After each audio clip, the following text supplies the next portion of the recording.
네, 안녕하십니까. 저 스탠포드 대학교 인소영입니다. 그래서 오늘 발표는 영어로 진행을 하겠지만 혹시라도 질의응답이 있으시면 제가 한국어로 질문해 주시면 또 제가 한국어로 대답을 해드리도록 하겠습니다.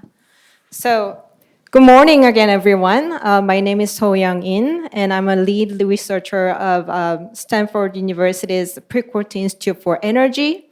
And I'm also leading research on sustainable finance at Stanford Center in Songdo, Korea. So before I begin, I want to share about this exciting initiative and project that is up and running at Stanford University around sustainable finance. So in this September, we are launching a new school. The tentative name of it is Stanford New School on Climate Change and Sustainability, which is solely devoted on these issues. And then there, I think what is very interesting and unique is that the driving power of this school is based on the strong foundation of Stanford University's science, technology, and engineering research. But at the meantime, we are interweaving this technology part to the social science research, such as finance and policy. Why is that so? Because we really think that development of technology is important, but at the same time, adaptation of the technology is also important. There, we really need to think about how to interdisciplinary research can drive this change. So this is one part that I want to highlight. And the second is, you probably know this already, Stanford is also well known for its entrepreneurship, beside to its scholarship. What it means is Stanford scholars, including me and Professor Wyant, who just did a keynote speech, and Professor William Chu, who's going to speak right after me. We are working very closely with entrepreneurs and try to really come up with what's a business problem, and then bring that into our academic research and try to come up with very implementable solutions for the global challenges that we are facing, such as climate change. So why I'm saying so? It's very exciting. And then I'm actually promising that my 40 minutes of presentation will not be boring as you probably expected before. So, so today what I'm going to talk about, how can we finance this net zero transition on time, on budget? And this is very important. And then there are 4 pillars that I'm going to cover, which is very hard to scope it out because, it's always really hard to, set the right depth and breadth of, what I'm going to speak. But at the first, let's start from 101. I want to talk about how to define sustainable finance. And then the second is I will be more realistic. What are the pending barriers to sustainable finance? Then I'll be highlighting one of my research that is addressing some of those barriers. And then lastly, I'm going to more open-ended, discussing about what are the latest issues and concerns that is discussed around sustainable finance, and then how we can actually move this, net zero transition forward. Okay, so let's get started. So what is sustainable finance? To talk about it, let's before talk about what's the background of it. So, you probably hear a lot from, a welcoming remark, keynote speech already, that, climate change is happening way faster than we initially imagined. And a good sign is that, countries, companies, and investors are committing to net zero, mostly by 2050. But, as Professor Wyant just highlighted at his keynote speech, we need development. However, to develop and apply those technologies, we need funding to do that. But we are still seeing this severe funding gap for making net zero on time. So, in order to mobilize more money, not from just direct investment or subsidies from government, but, from the broader private market, we really have to think about where are we at in building consensus on climate change. So we do have a strong and solid consensus on the scientific side of climate change, which is climate change is happening and it is human caused. And then the second part is economic consensus around climate change, which is climate change will affect the economic outcomes. And then, it's a problem of externality. But what we do not have yet now is market consensus. So by considering sustainability factors, would my business or my investment portfolio will still outperform? This is what we need to do. And then this lack of market consensus on market is actually widening the funding gap. Okay, so I'm the research director of sustainable finance. So people at the very beginning who they meet, they ask me about, what is sustainable finance? So I give them a very broad definition. So sustainable finance is a suite of investment activities that is oriented toward transitioning to a low carbon and climate resilient system. And then, the next question is, okay, I sort of get it. And what's the instrument that I can do?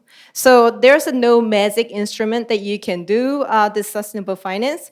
Basically, it is very similar to what we already have, like a debt, bonds, equity investing, and whatnot. So, it's not that, like a different, concept that you can chew on.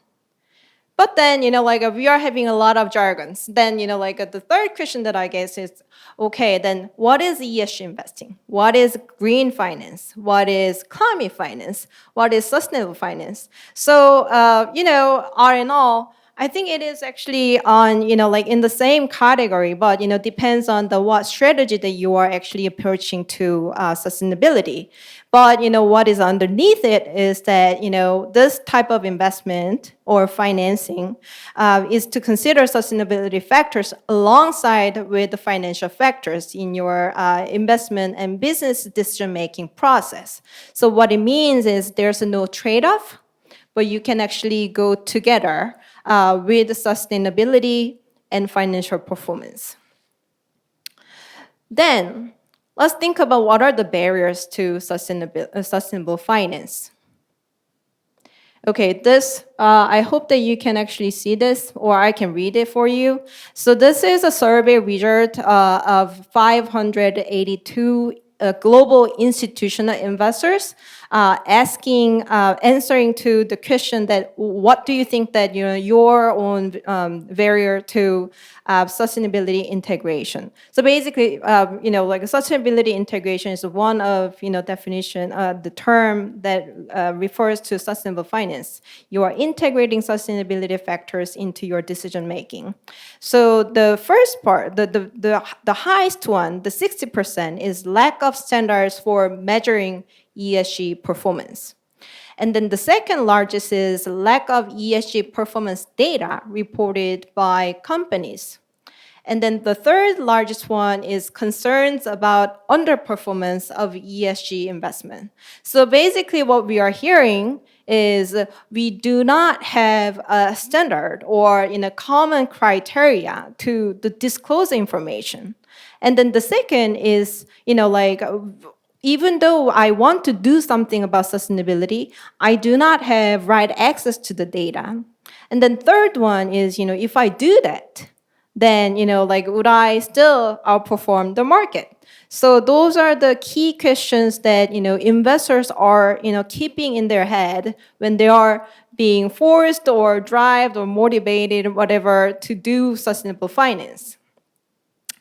Okay, so but there are some movement that is going on, especially around reporting standards and the data market. So the first thing is you probably hear about the TCFD, so Task Force on Climate-Related Financial Disclosure, which is very global, initiative that is trying to kind of like integrate all those criteria that goes underneath climate change. So those are, and then beside that, many companies are voluntarily disclosing more information about their sustainability or their ESG activities. So this is a new movement. The second part is, again, I mentioned, other than TCFD, there are many reporting standards that is up and running. So this is what we call alphabet soup. Basically, we are always having some abbreviations. So, this is, I'm not going to mention everything, but, this is one that is very actively going on. And I know that Korea also launched as the K taxonomy, so it is part of it. And the third part is in reacting to that is that traditional corporate credit rating companies are also providing more information on sustainability. And then Bloomberg has their own BNF, which is very long been established and up and running. Morgan Stanley has MSCI. Thomson Reuters has Sustainalytics. S&P just a few years ago merged TrueCost, which is on the carbon data. So this is interesting things that is going on. And then I think is all together is trying to address the barriers to sustainable finance. Okay, then, it sounds like good, like if we are having more standards, more data, then my question, or, it's not only my question, sustainable finance researchers' question is more data is good. So if you are seeing the left side, this is a figure coming from Credit Suisse report. And then let's just look at the one laptop, which is on Facebook. So, and then, different color of dots are representing different ESG data providers. And you can simply see that they are not really converging. So, a ESG provider can say this is top 30%, but the B can say it is bottom 30%. So it is highly inconsistent. And what is more problematic is if you're looking at even the subcategories of like the same ESG companies' data. There is a very divergent, ESG scores that goes to. But, the common practice that they do is they just, edit everything together and they just come up with like a net zero ESG score, which it's really unclear that what information this net ESG score will give you. So, for investors or the business leaders, it's really confusing that what data they have to use. Then on the right side, I was questioning to myself then, okay, then how about carbon emission? Because carbon emission, I was expecting that could be better because it's a highly regulated area. And then, there's a mandatory reporting standard for, companies' carbon emission. So this is a simple correlation map that I did. So I just, compare all those carbon emission related data that is coming from ESG data provider and then just compare. And then red means they are not converging and blue means they are converging. So basically what this figure on the right says is that, we are getting very inconsistent information even on carbon. So, this is a problem of data, barriers to standards. And then, the third one, is underperformance of ESG integration. This is very important for the most of the investors who has fiduciary duties. So what is a fiduciary duty for investors? They have to maximize their shareholders' wealth. So if considering sustainability factors is giving you to underperform the market, then doing sustainability integration is actually breaching their fiduciary duty. So that is why many institutional investors are still hesitant of doing this sustainability integration. So, and then in the meantime, they're getting a lot of pressure to do something about sustainability. So this is a survey done by PwC. And then what they said is, this is a perception, not the fact. But, investors think that, many funds are greenwashing. So greenwashing means they are saying that they are green, but, they are not really generating the fundamental impact to the environment. Okay, I try to be very sarcastic, but at the same time very realistic. But that's what I do in the research. Try to really understand those barriers, and then is there any evidence that I can provide through rigorous academic study to build a consensus and to address those barriers. So the research question that I came up with is very simple: is being green rewarded in the market? Does it pay for you to be green? So that was my research question. And then that was what the academics are not building the consensus yet. So for last 10 to 15 years, there's a lot of studies that are trying to find firms' environmental or sustainability performance to their financial performance.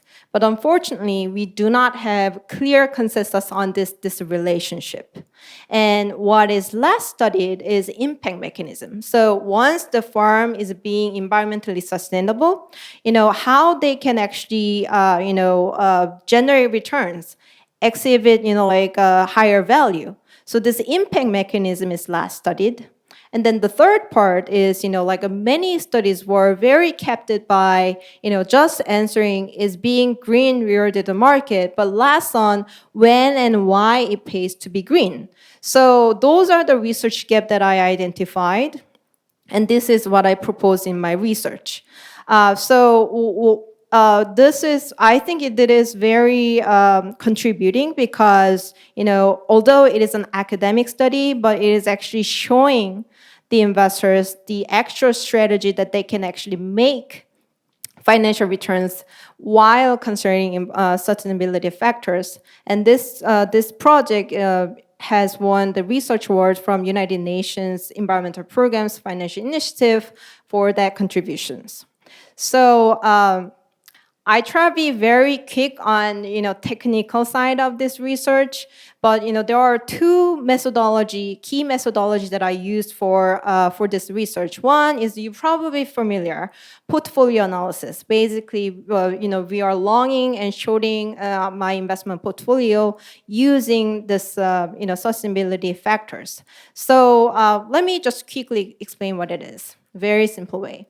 So let's say we have $100 million invested in carbon inefficient firm, and then we are getting 50% per annum return.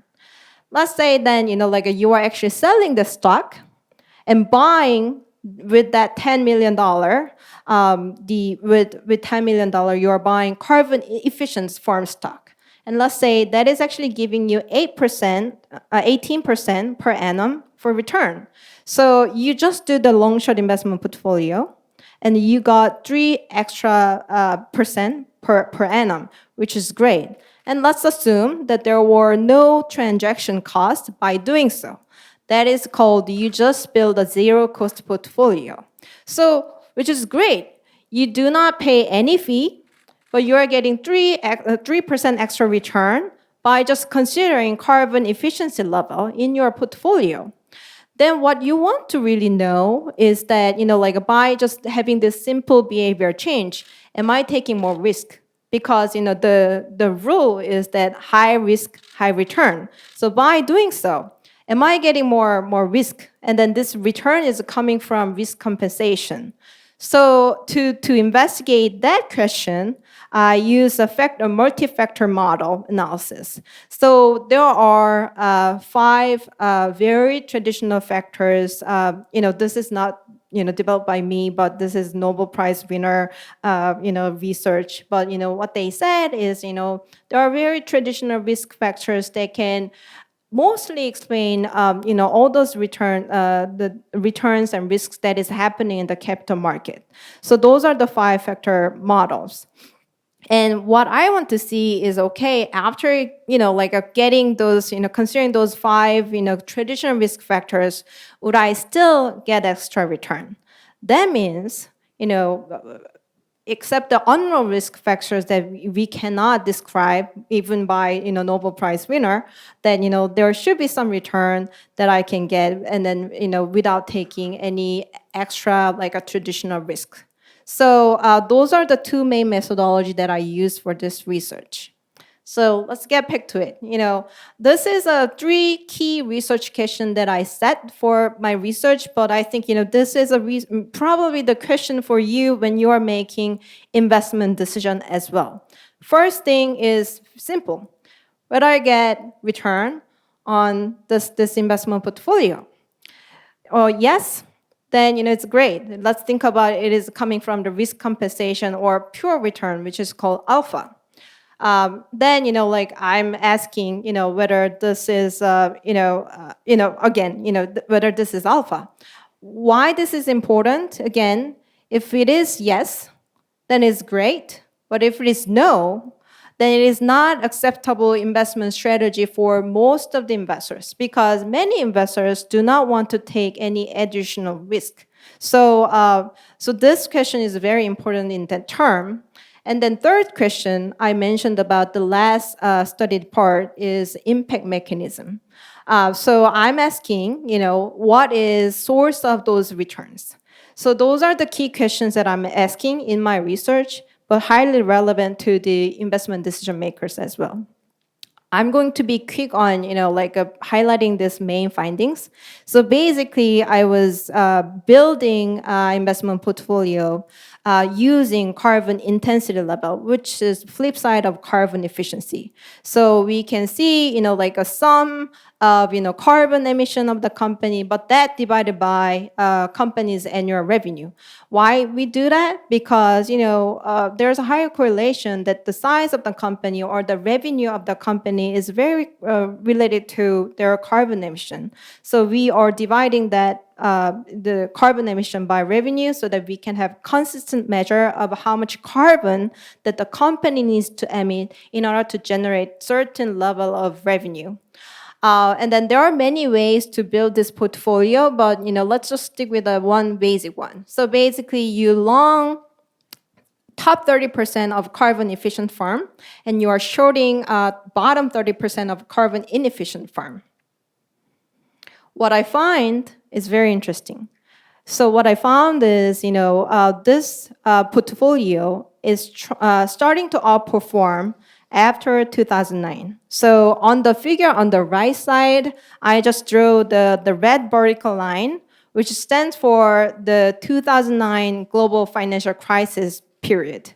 What is interesting is that this investment portfolio is a start to outperform, which means a carbon efficient firm start to outperform carbon inefficient firm in the stock market from this period. So it was very interesting. And then the second is that I tested with the multiple risk factors.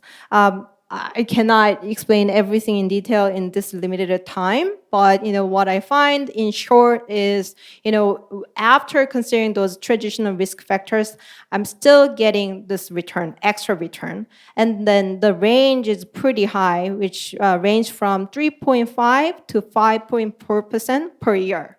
When I'm saying this number, that's the point when money managers are listening to more. What did you do? Can you go back to the previous slide and how you build the investment portfolio?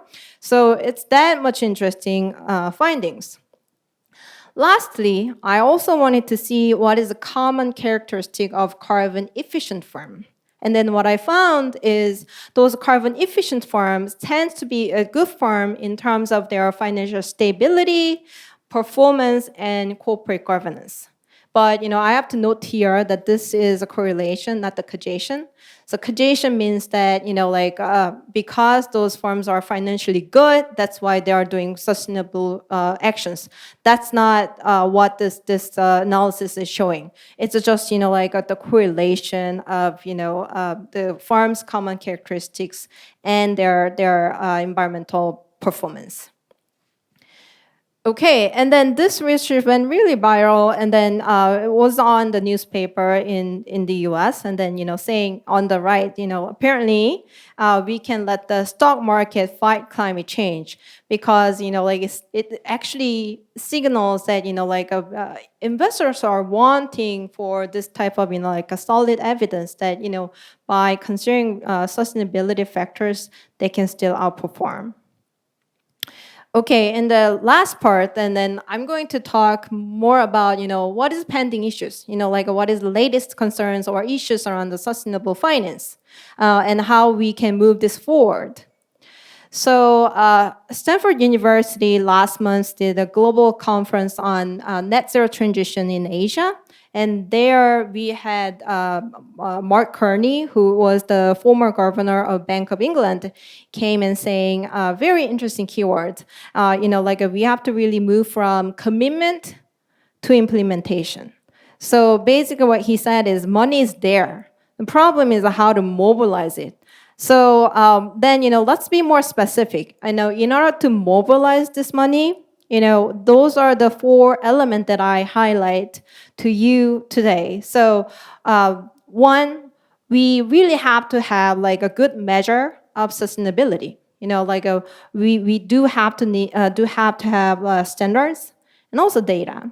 And then the source of the asset, based on that data, reliable data, we should be able to find the right project, companies, or assets, and so on. Once we do have that, then we do have money, we do have project to invest. Then we have to align those two through the right investment vehicle. So that's the alignment. And then last thing is we have to evaluate what's the impact that we are generating. So this impact is environmental impact, at the same time financial impacts. And then this entire process will build toward building this market consensus on sustainable finance. Okay, what is interesting? Let me just point out a few interesting things that is going on here. In part of those 4 main points that I highlighted. One thing is that companies are now caring about carbon emissions from their global value chain. So before, they were only caring about the direct emission that is coming from their facilities. But now that they're caring about, indirect emission that is coming from their off-takers, supply chains, and so on, that actually gives a lot of pressure and driving force for global companies like Google, Apple, Amazon, and so on to pressure their supply chain in Asia and many other countries because that's now their carbon emission. But if you are thinking about the carbon emission data market, it is actually a company that is actually providing all those data. But then, this data is being collected, aggregated, and re-engineered, and that is actually provided to the users. Users is a lot, investors, policymakers, and consumers. But, the thing is, we are less concerned about the company side to provide this data, but in the meantime, the market, ESG data market, is getting bigger and bigger every day. So, if we are not really helping companies to provide reliable and transparent information on their sustainability, but just growing this ESG data market, then we will face the thin market problem. So this is one thing that I want to point it out. In that term, I think we really have to, build our companies and capacities and resources to meet this global standard settings. I'm not going to mention, this TCFD again, but this is one. And then the second part is the resources and capabilities of small and medium enterprises as well. I know that like large companies, global Korean companies already have enough of resources and capacities to meet those global standards. But small and medium enterprises is the last priority for them, and they don't have enough resources and capacities to provide such information. But in the meantime, as I mentioned, global companies are now caring about SMEs that is located in other countries. So we have to really think about how we can include those SMEs in this trend. Lastly, we can also leverage some advanced data technologies to really enhance the quality of the data. At this moment, we are having many data companies that are providing third-party source other than the company that is talking about company's sustainability. But there should be a lot more use of those data technique to improve this data disclosure and also transaction. So it's really hard to, point it out what is going on for entire sustainability market. But, what I want to say is we need to have very integrated approach to this. We have to build the consensus internally. If it is a company, we have to talk about how to align the incentives of managers and the C-suite levels and so on. But also, build, economy-wide consensus building. In the meantime, we have to really think about, how can we technically support this? What would be the measure? What would be data? What would be the evaluation?